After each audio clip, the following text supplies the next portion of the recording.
Okay, I'm not sure if this is the Trails Museum, but I'm about to find out. Here's a mural of Independence as the immigrants gathered here, getting ready for the journey. And so it became a place where you could get all kinds of supplies. There were blacksmith shops making wagon wheels, rims, shoes, and then there was shops that supplied items that you needed along the trail. As you exit the theater to the left, you can explore the museum's gallery by following the map in your brochure. We encourage you to immerse yourself in the rich history and culture of And everything was in barrels. and gain an appreciation for the sacrifice of Here we go. This is the one I'm following right here. Right down to Santa Fe. And of course you have the Oregon Trail, the California Trail, and the Mormon Trail.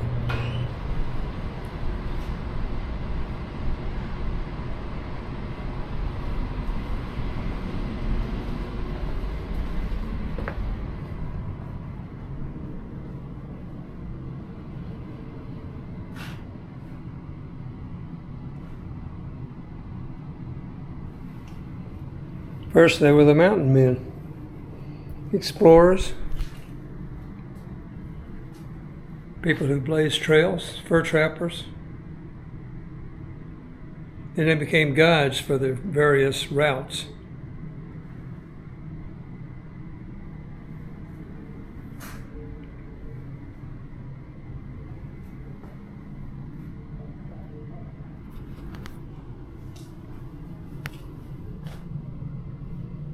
That's a coyote. Beaver. Yes. Fox. Incorrect. It's badger. Buffalo. Yes. Elk. Incorrect. It's fox. Well, I got out fox there. As the fur trade declined, out of work, fur trappers used the knowledge of the West to guide wagon trains, particular groups of Christian missionaries. The missionaries. Henry Spalding, Father Francois Boucher,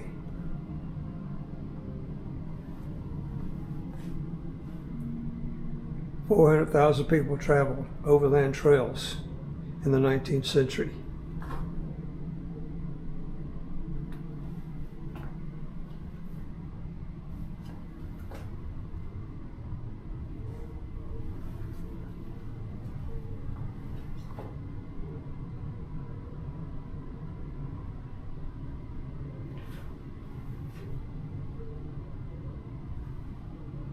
The fur trade exploration.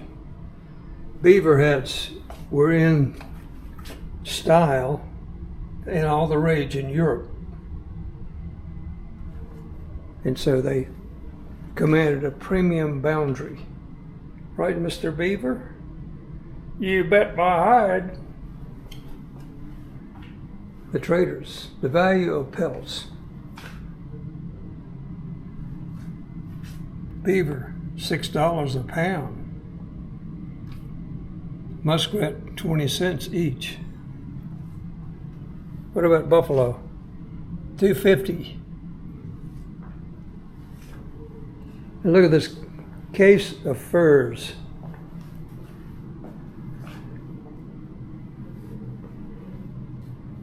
You could make a sleeping bag out of that. Rendezvous. They were important for the mountain men. A gathering for information, trading, etc. The trapper's tough, free, reckless, invincible. These are the mythic characteristics of the mountain man. They also like to drink and gamble, much to their demise at the rendezvous.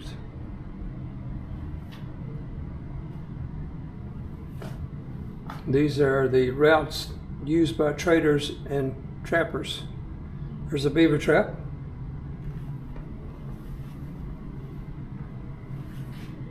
A wide open west. Indeed it was.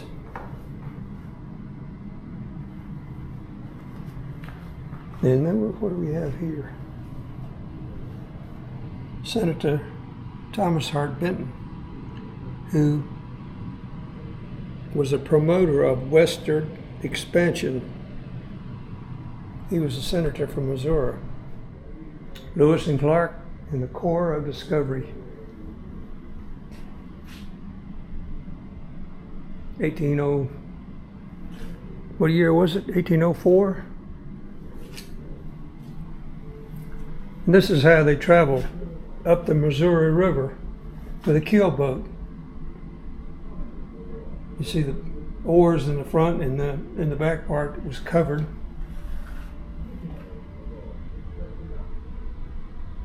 And they were going upstream against the current.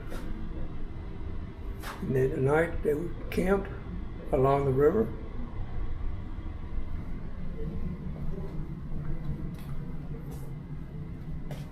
These would be their equipment. Of course, a rifle, a beaver hat or coonskin hat. It's probably a beaver. And copper pots, etc. Lead. What do they use lead for? Oh, I guess it's for bullets. The book that started it all, Voyages, by British explorer Alexander Mackenzie.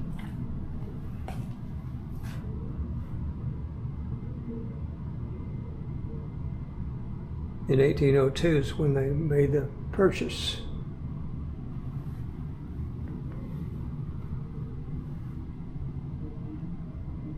Here he is,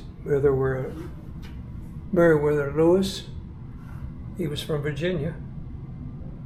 And William Clark, where was he from? Georgia?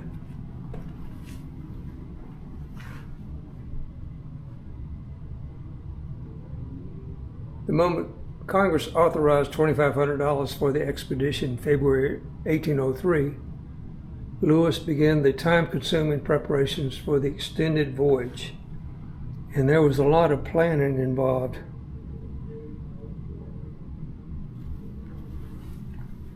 Recording the expedition.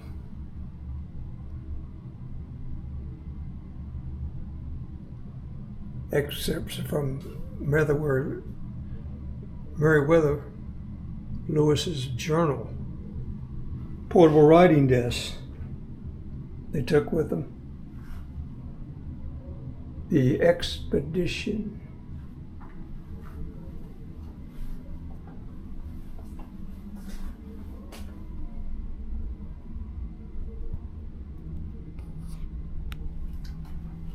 So they began at St. Louis,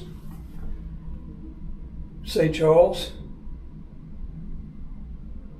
and Sergeant Floyd I think he was the only one that died.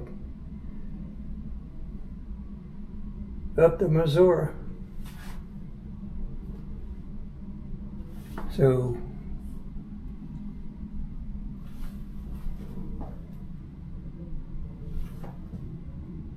and of course they were to engage the Indian tribes in a peaceful manner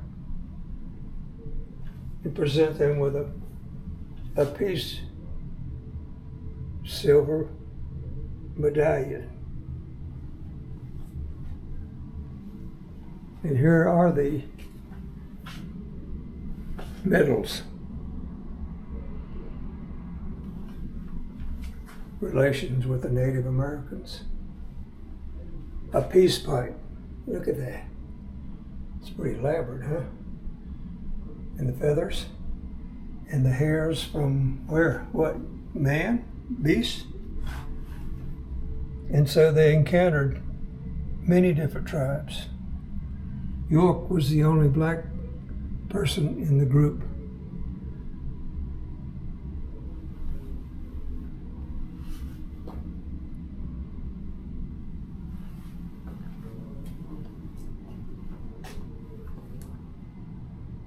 I guess they're getting ready to cook a dinner. Okay, now let's go to the Santa Fe Trail, which began in 1821, was primarily a commercial highway connecting Missouri and Santa Fe, New Mexico.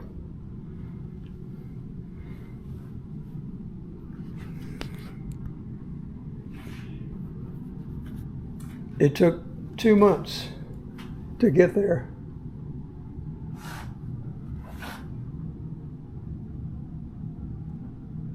And so the Army had to establish forts along the way. And Bent's Fort was one of them.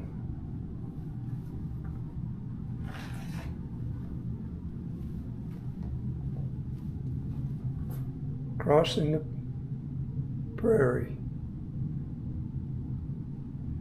Look at these prairie dogs, mounds.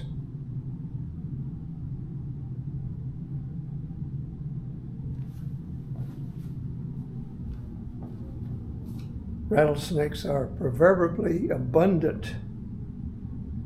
And then they did a cutoff along the Cimarron River, shortcut.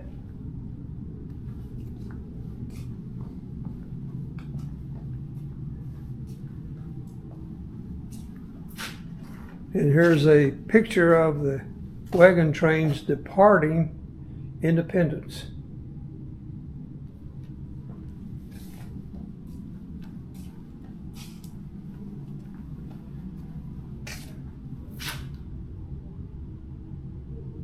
Now this is going to California. This is what the provisions they would carry.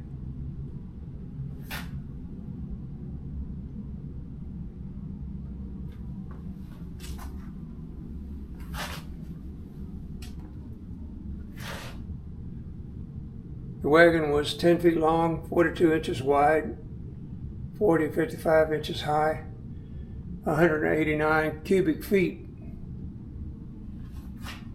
Most of the people had to walk.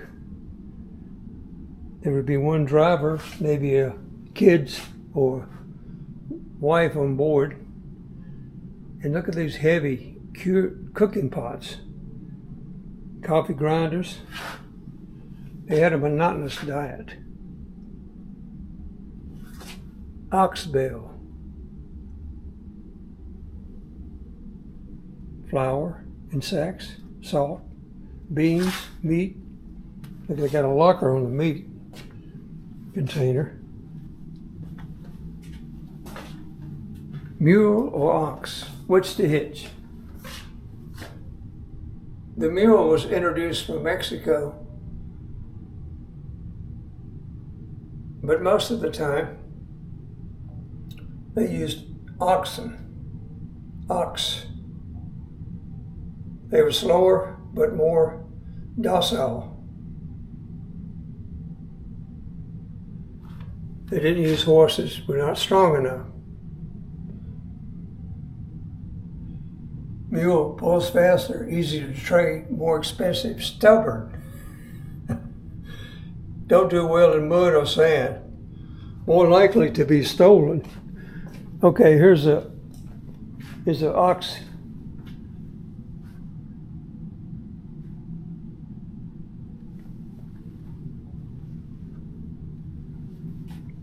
Shankle.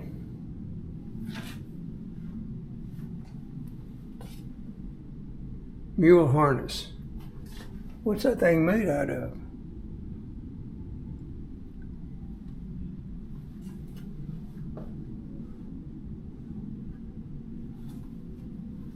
Blacksmiths were busy making the equipment. You can imagine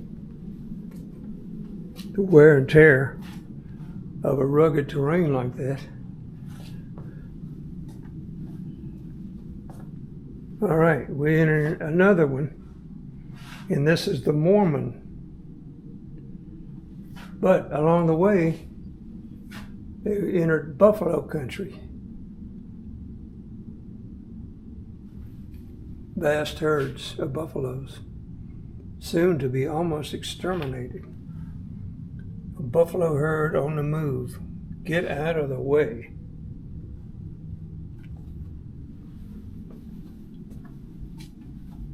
Buffalo hunt by the Indians. Buffalo hunt 1869 by rifles. Buffalo bladders. Buffalo horns.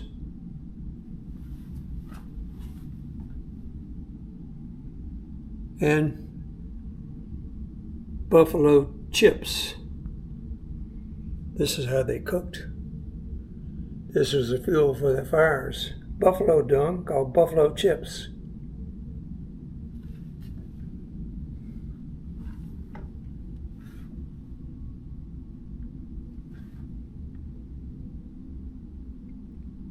These are the Mormons. Sally Hester, age 14 in 1849.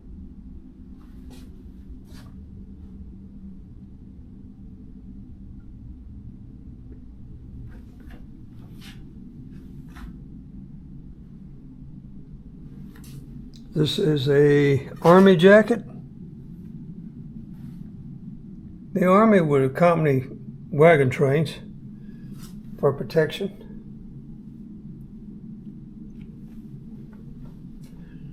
Chimney Rock has a very distinctive profile. It can be seen from many miles away. This is in Nebraska, 580 miles from Independence. And of course, they had to carry a fiddle. That was the main instrument for music. No guitars, no mandolins. Don't know about banjos. 350 miles from Independence, the long expected valley of the Platte. So these are the northern routes along the Platte River.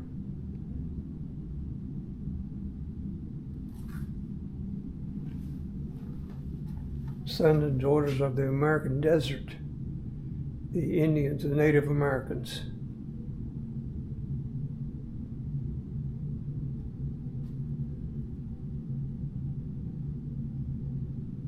Look at this Indian standing on the back of the horse, pony.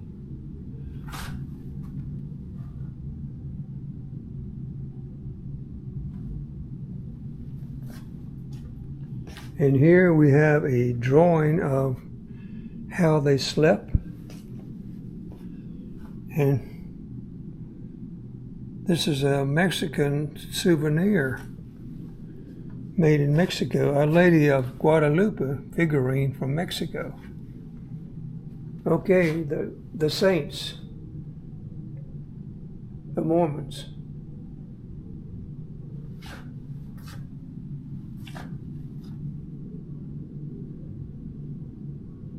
Mississippi Saints.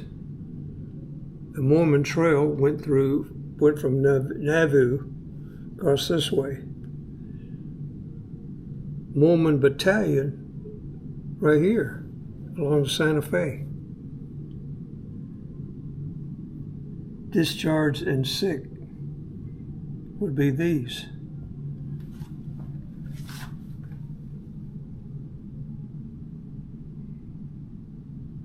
Seeking religious freedom, Brigham Young led members of the Church of Latter-day Saints from Illinois to Salt Lake City in 1847.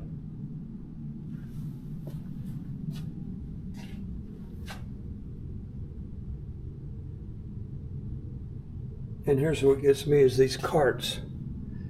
How did they pull those things? 70,000 Mormons between 1846 and 1869. The Mormon Pioneer Trail had the same daily routine struggles and experiences as other trails, but was unique in several ways. Rather than starting in a jumping off town along the Missouri River, They started in Nauvoo, Illinois. They did not really go west. They had to leave the United States to seek religious freedom after violent mobs drove them out in 1846.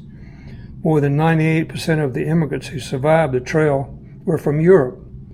For these pioneers, the trail began in Liverpool, England. Rather than just passing along the trail, the Mormon pioneers built bridges, ferries, supply posts, made trail improvements for others they knew who would follow.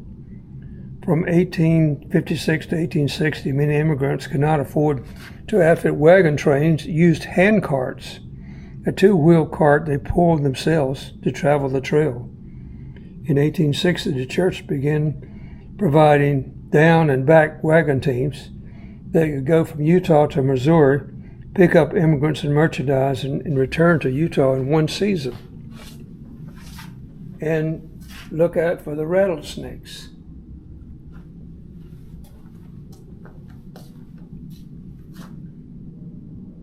These are the Mexicans. And the Mexicans would travel to Santa Fe, and in some cases, all the way to Missouri. Mexican settlement, 1850, 1860. 400 miles, 60 miles from Independence. Our company commenced crossing intolerably early the South Platte River, one of the most dangerous and time-consuming river crossings negotiated by the wagon companies. The South Fork of the Platte was perhaps the most picturesque and least troublesome.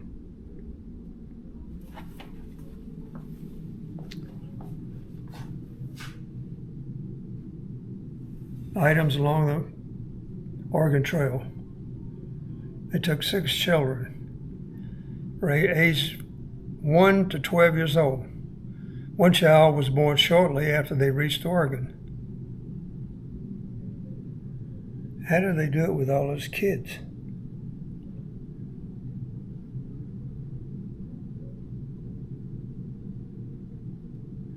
Along the way, their oldest daughter battled cholera. American Indians attacked the wagon train and stole their cattle. Tornadoes and record-setting rain slowed the journey.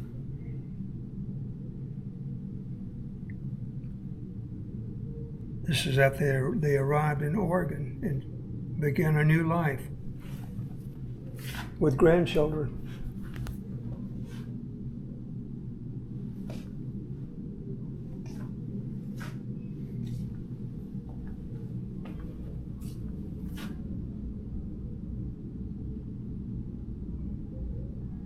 And this is the Oregon Trail and the infamous Donner Party.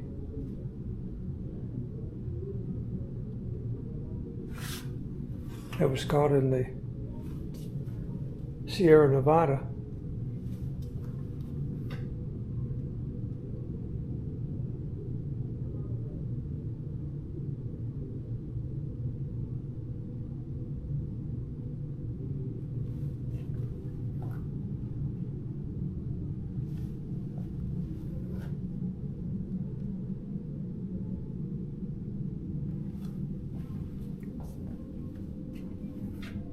And here they reached the Columbia.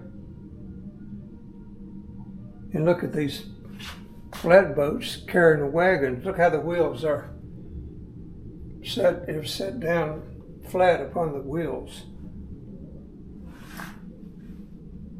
And you needed tools when you got there, especially to build cabins.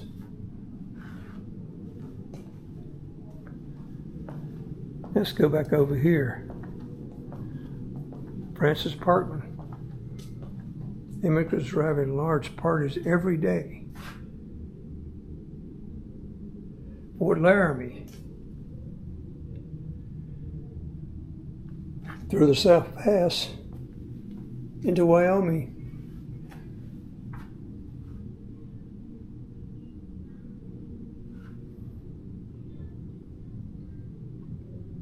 Now look at this one. They left the wheels on these wagons, and some didn't make it. About 10% died along the way.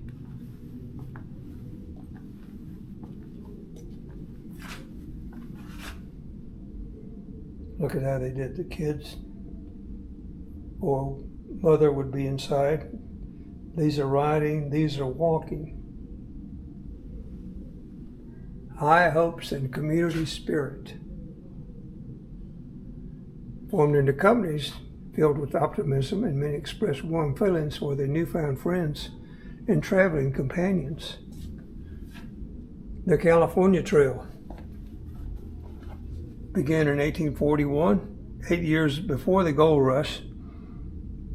Over 200,000 farmers and gold seekers used the California Trail to reach the rich farmlands and gold fields of California, with a variety of destinations in California. Jumping off points in Missouri, California Trail resembled not a single cord, but a rope frayed at both ends. Between 1841 and 1850, the trip averaged 157 days. However, between 1851 and 1860, it averaged only 113 days.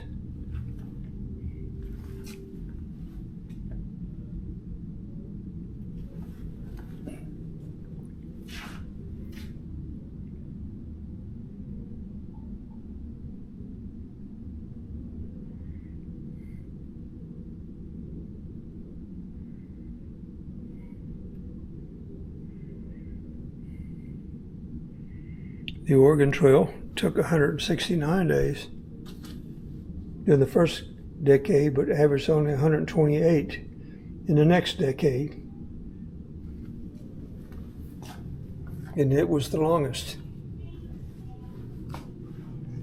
And we have the gold seekers going to California.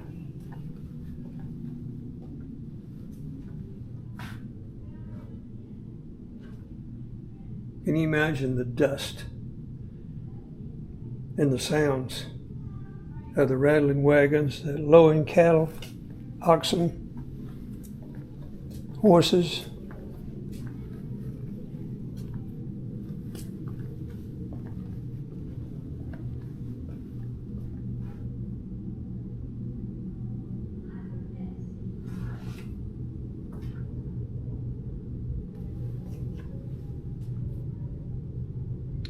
Seeing the elephant. Immigrants use this phrase to express their coming face to face at last with the terrible realities of their long journey. The California travelers and their animals suffered first gradually in following the winding Humboldt River, then dramatically in crossing the desert that began at the river's end or sink of the Humboldt.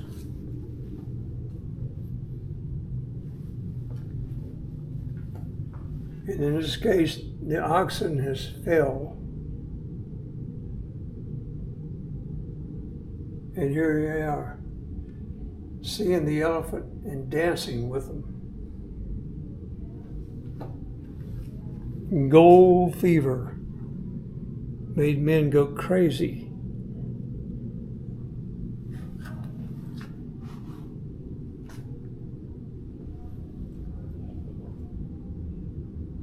Again on the Oregon Trail, crossing the Sierra Nevada mountains was indeed a challenge. Look at this, pulling that wagon up the hill like that with ropes. How do they do that?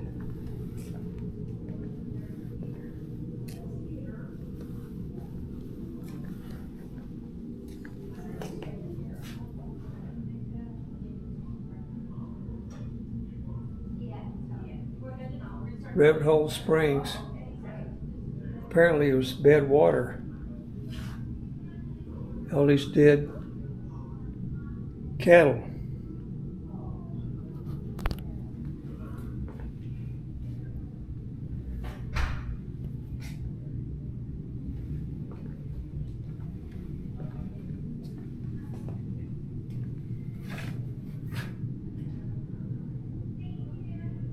These are Spanish baskets, ropes, equipment.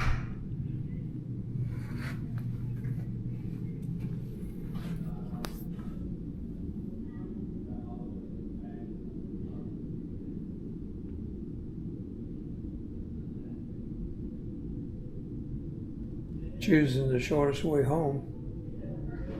Once past the commonly grassed South Pass, the weary immigrants were tempted to leave the established route linked by Hudson Bay trade posts. Many new cutoffs promised to save miles, but offered unknown dangers.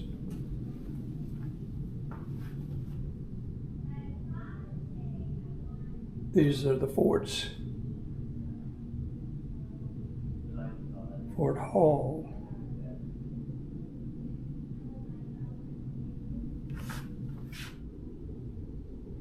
Oregon, the promised land, or something else. We got to our journey's end, but then began to realize our situation. Here we were, 3,000 miles from our homes and relatives, without money, without a home, among strangers in a new land. There were more tears shed than sleeping done that night.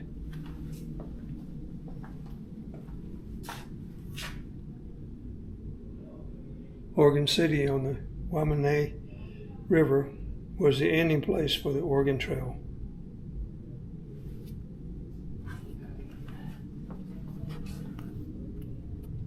Built a cabin first thing, and upstairs they have this Veterans Memorial.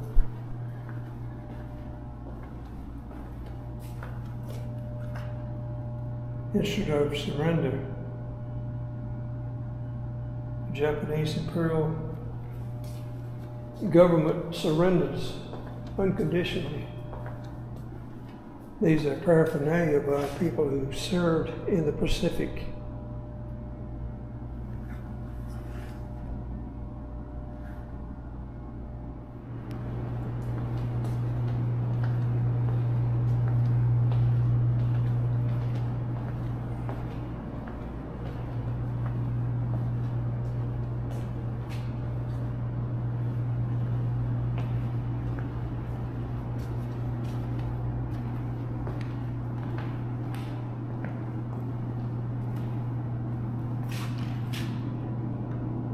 There he is, Harry Truman.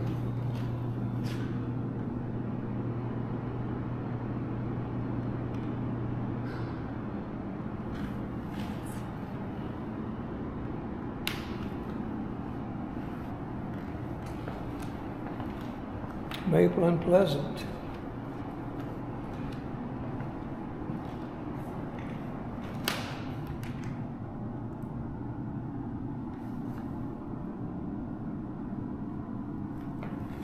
And the aircraft carrier, the USS Harry Truman.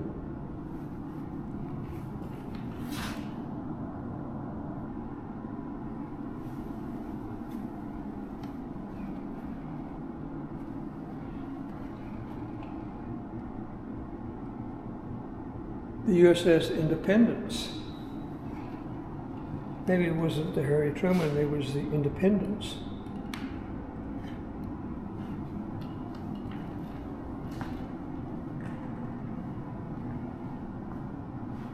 There's a police station in an old Victorian type building, or maybe it's 20s.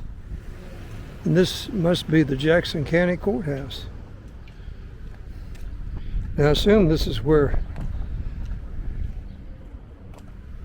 Harry S. Truman began his political career in this county. And here we have General Jackson. General Andrew Jackson.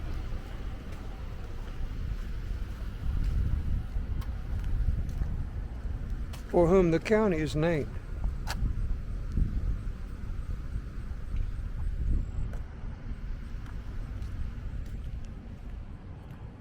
Original route. And look at this marker right here. Oregon Trail. Let's see what the other one says.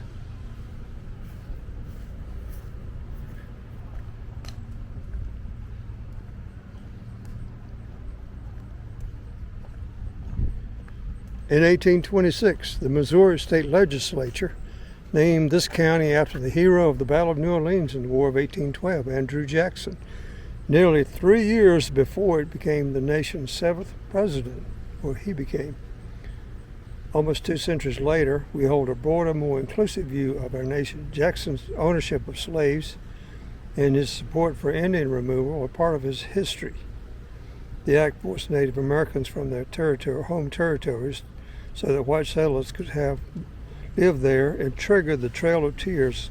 The 1,000-mile-long march resulted in the death of thousands, including an estimated 1/4 of the Cherokee Nation. The statue of Jackson reminds us that we are on a path, in the immortal words of Martin Luther King Jr., bends towards justice. In turn, we must acknowledge past injustice to help us create a greater nation. Here we go, the Santa Fe Trail, 1821 to 1872, marked by the Daughters of the American Revolution.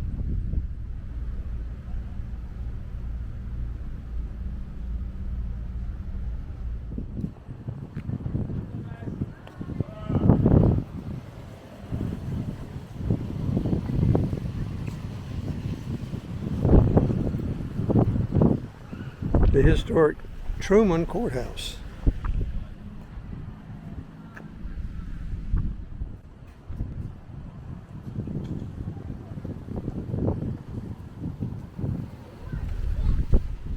Let's go over here and take a look. There's a statue of Truman there in front.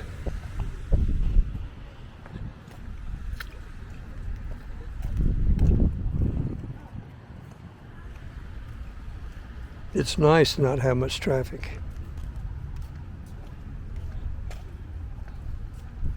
Wild About Harry.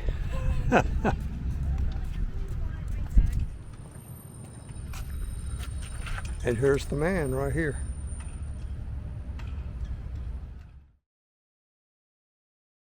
Look at this Art Deco cinema right across from the entrance to this historical courthouse with the lights around the columns.